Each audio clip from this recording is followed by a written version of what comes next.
minsan when you start looking at it, parang malayo pa naman yung goal ko na to. 60 years old pa na, 50 years old pa na, 40 years old pa na. What's splurging now? What's enjoying a bit now? Or what's deviating from my goal now? Malayo pa naman yung kailangan. Having check-up points, it inspires you, it encourages you na if I don't get it right now, if I don't start saving and investing now, if I don't aligning things properly now, mas mahirapan pa ako lalo. It will take a harder time for me to be able to go to where I want to go.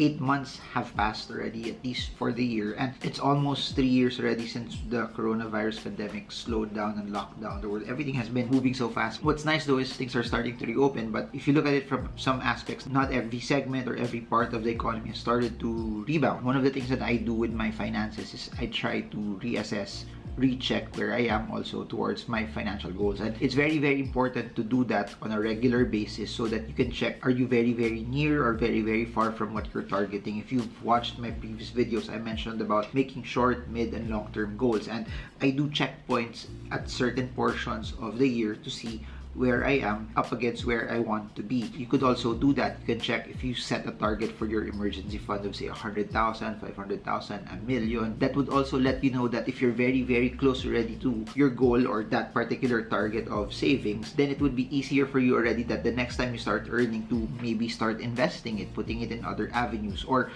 if you'll see that, okay, my target to save is 100,000, but it seems that you're very far, it would be and it should be a motivation for you to save more. It should be a motivation also for you to change the way you live your life. If you have been spending a lot, that should be a realization, a check-up point already for you that, okay, maybe I need to lessen my spending. Maybe when I get my bonus, maybe when I get my 13-month pay, I should be actually putting that into my savings first, or maybe I should find additional ways on how I could earn money. Create check-up points at certain points within the year. This is a good time also that we are literally 2/3 done already for the year, and you can check how have you done compared to where you want to go. Strategically, you can do it either every quarter and then you review short, mid, and long-term goals. Minsan nakakatamad din mag-budget, minsan nakakatamad din mag-save, minsan nakakatamad din mag-invest. Minsan when you start looking at it, parang malayo pa naman yung goal ko na to. 60 years old pa na, 50 years old pa na, 40 years old pa na. What's splurging now? What's enjoying a bit now? Or what's deviating from my goal now? Malayo pa naman yung kailangan. Having check-up points, it inspires you, it encourages you na if I don't get it right now, if I don't start saving and investing now, if I don't aligning things properly now, mas mahirapan pa ako lalo. It will take a harder time for me to be able to go to where I want to go or where you want to go. One way for you to do it is just write it down. It's easy for me to do it in Excel, but I don't know, there's a lot of newer apps maybe that you could use already to help track your finances. Please do segment it this way.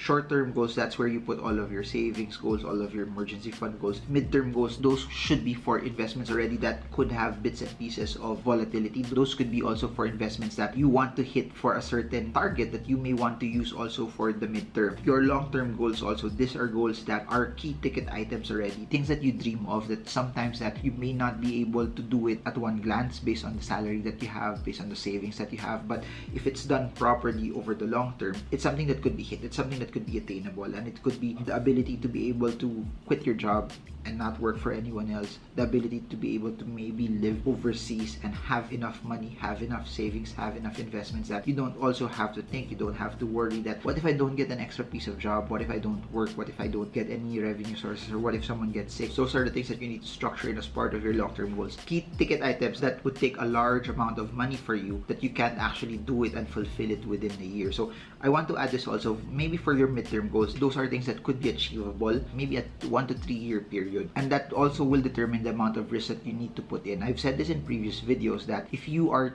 having shorter or midterm goals, you can take some risk on midterm goals. For short-term goals, you can't really take as much risk, but you need to be liquid in it. It has to come to a point that you need the money right away. For midterm goals, you can take risks, but you can't take as much risk as compared to your long-term goals. And I want to say this, like for example, for investing in the stock market, especially when I was starting early out, and even in the crypto market, because it's volatile, because it's liquid, it's easy to come in and out fast. In the same way, also the stock market, it has its level of volatility. It's easy to come in and out fast, but my mentality for those assets is that I don't need to touch them even for a year or 2 years or 3 years or 4 years or 5 years, and it allows me to manage dips. It allows me not to be scared when there are certain downward movements that's happening also in the market. And that has been my style, that has been my narrative to help me survive whatever downturns in the market. And we can't control the market, we can't control the economy, but we can control how we align our goals, how we work towards and save towards our goals, and how we invest towards them. So it's time that we stop focusing on things we can't control and start focusing on things that we can control, and we can control how we set our goals. And in the middle of the year, when everything is either nakatamad or you feel na sobrang layo nyo sa goals nyo, allow yourself to have a check-up point. Allow yourself to have key milestone moments to see and review what can you do to further accelerate you hitting your goals, to further accelerate hitting whatever plans and dreams that you have. Having grand goals, they're nice on paper, but in reality, they're not easy. The harder the goal, the more sacrifices you need to make. The harder the goal, the more work you actually need to put in. The harder the goal, maybe the more savings you need to have, and the more risks that you must be willing to take also for investing. Because if it was so easy, then everyone would do it. Not a lot of people are financially free because it takes work. It takes sacrifice. It takes learning. It takes researching. It takes doing the things that are uncomfortable, doing the things that give you discomfort. Whenever you feel that you're so far, go back to your goals. Go back to the very reason why you're doing things.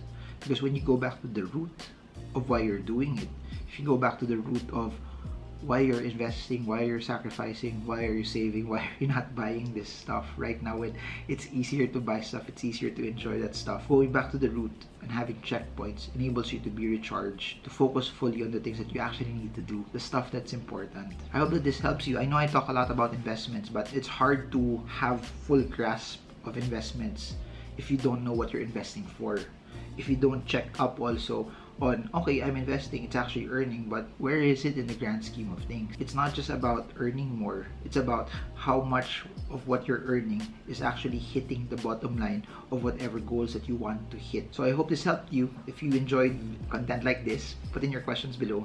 If you're staying up until the end, like, share, subscribe, because it helps the algorithm. And if you want to learn more about investing, I've written books, I have a lot of videos, and I have a lot of seminars about it. They're down below. Marvingermo, trade well, trade strong, trade smart. See you all again soon, and God bless you all.